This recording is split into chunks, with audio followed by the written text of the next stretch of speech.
हमारे साथ news at Sharad Dwivedi ji phone line पर जुड़ गए हैं। शरद जी, आज शाम को 6 बजे मंत्रिमंडल विस्तार होना है, लेकिन उससे पहले दिल्ली में सियासी हलचलें तेज हो गई हैं और अब तक 9 ऐसे मंत्री हैं जिन्होंने इस्तीफा दे दिया। कैसे इसे देखा जाए? क्या एडजस्टमेंट के तौर पर देखा जाए या कुछ और मायने इसके निकाले जा सकते हैं?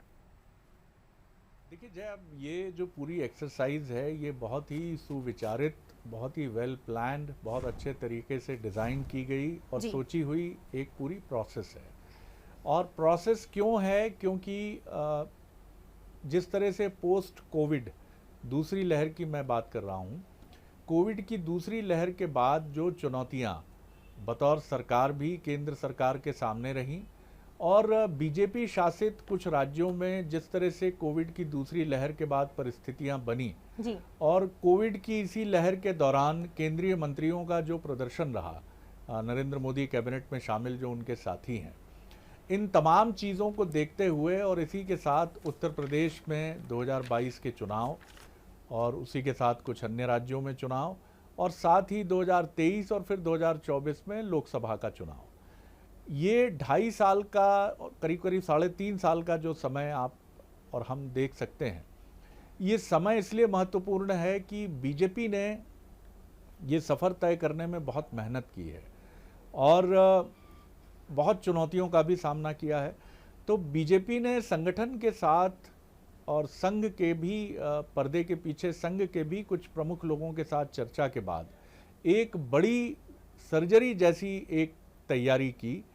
और इस तैयारी के तहत ही पहले उत्तराखंड के मुख्यमंत्री हटाए जाते हैं। हालांकि इसकी भी पटकथा पहले लिखी जा चुकी होती है और इसी के साथ ये तय किया जाता है कि नए चेहरे आएंगे कैबिनेट में और इन नए चेहरों के साथ करीब करीब 10 मंत्रियों का अब तक इस्तीफा, जो सोर्सेज से खबर आ रही है, 10 मंत्रियों के इस्तीफे हो चुके हैं। आगे कुछ और भी हों तो कोई आश्चर्य की बात नहीं है। और इन्हीं में कुछ राज्य मंत्री और कुछ इंडिपेंडेंट चार्ज के जो मिनिस्टर्स हैं, इनका प्रमोशन किया जाए। एक मैसेज ये दिया जाए कि अच्छे काम करने वाले का मूल्यांकन करके उसको अच्छी स्थिति दी गई है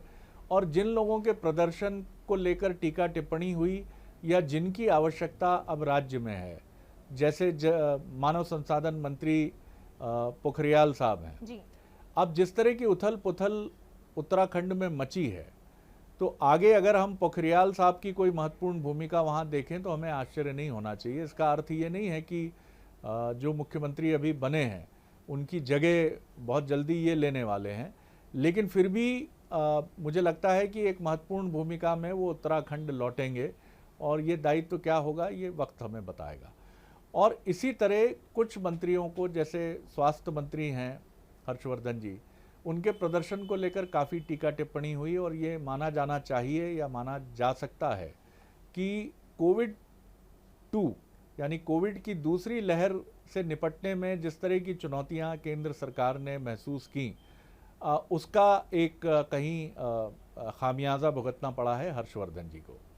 तो एवरेज प्रदर्शन वाले लोग या एवरेज से बिलो एवरेज प्रदर्शन करने वाले मंत्री, उनको मैसेज साफ दिया गया है जिससे बाकी लोगों को भी ये संदेश जाए जो अच्छा काम कर रहे हैं या अच्छा काम करने की कोशिश कर रहे हैं कि देखिए साहब, अच्छा काम करने वाले को प्रमोट किया जाता है और जो नहीं कर रहा है उसको हम बाहर का रास्ता दिखाने में भी नहीं चूकते हैं। और इसी के साथ बीजेपी ने एक शंखनाद भी किया है कि उसने पूरा मैसेजिंग दी है कि हम ज़रूरत पड़ने पर हम कुछ लोगों को संवैधानिक पदों पर भी भेज सकते हैं। जैसे मध्य प्रदेश से थावरचंद गहलोत जी को दिया गया जिम्मेदारी, वो स्वास्थ्य संबंधी कारणों से भी एक केंद्रीय मंत्री के तौर पर प्रदर्शन जैसा उनसे अपेक्षित है,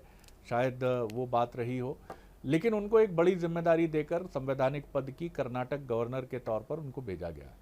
तो बीजेपी ने एक पूरा एडजस्टमेंट की भी कोशिश की है। जिनका प्रदर्शन अच्छा नहीं है उनको ये भी कहा है कि आप प्रदर्शन बेहतर करिए तो आगे फिर मौके होंगे, और जिनका काम अच्छा है उनको समायोजित किया है और अपने घटक दलों के जो साथी हैं,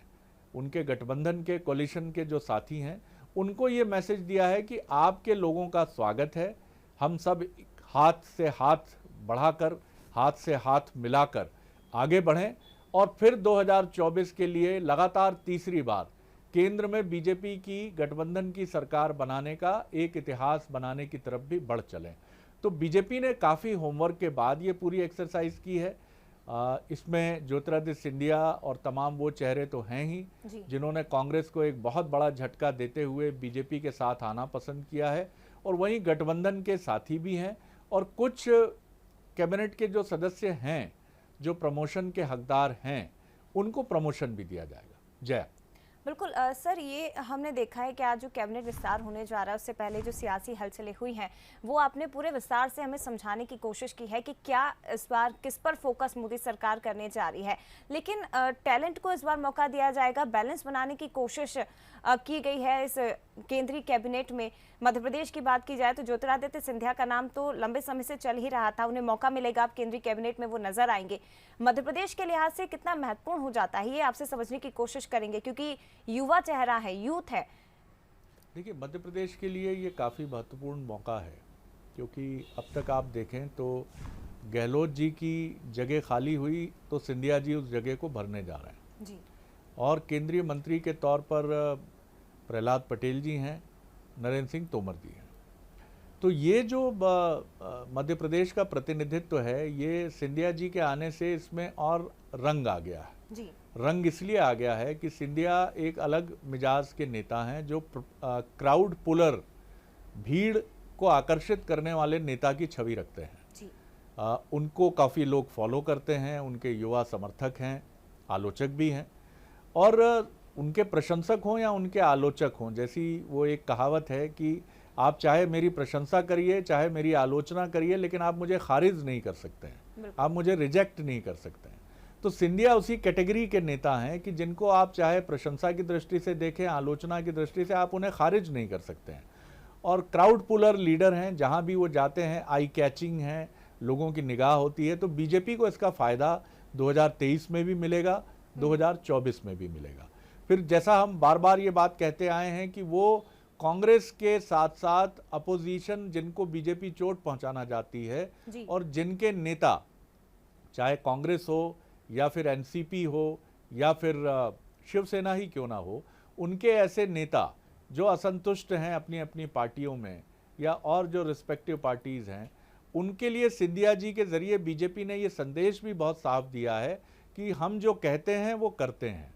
सिंधिया जी आए, पूरी गरिमा से आए, उनके समर्थकों के साथ आए, गाजे बाजे के साथ आए, उनका पूरा रिस्पेक्ट हमने किया, उनको राज्यसभा भेजा, और अब केंद्रीय मंत्री के तौर पर भी हम उनको एक बड़ी जिम्मेदारी दे रहे हैं। आप भी आएंगे, आपका भी तिलक चंदन लगाकर इसी तरह स्वागत किया जाएगा। तो सिंधिया जी का जो भविष्य बीजेपी में मुझे दिखता है वो इस दृष्टि से मुझे लगता है कि काफ़ी उज्जवल है, और सिंधिया के इस कैबिनेट में आने से मध्य प्रदेश का दबदबा ही नहीं बढ़ेगा, बल्कि मध्य प्रदेश की राजनीति में हमको कुछ दिलचस्प आयाम भी देखने को मिलेंगे। बिल्कुल, बहुत शुक्रिया आपका सर, इतने अच्छे तरीके से समझाने के लिए कि जो कैबिनेट का विस्तार आज होने जा रहा है इसका कितना असर मध्य प्रदेश पर पड़ेगा और किस तरह से फोकस युवाओं पर इस बार मोदी सरकार करने जा रही है। बहुत धन्यवाद आपका।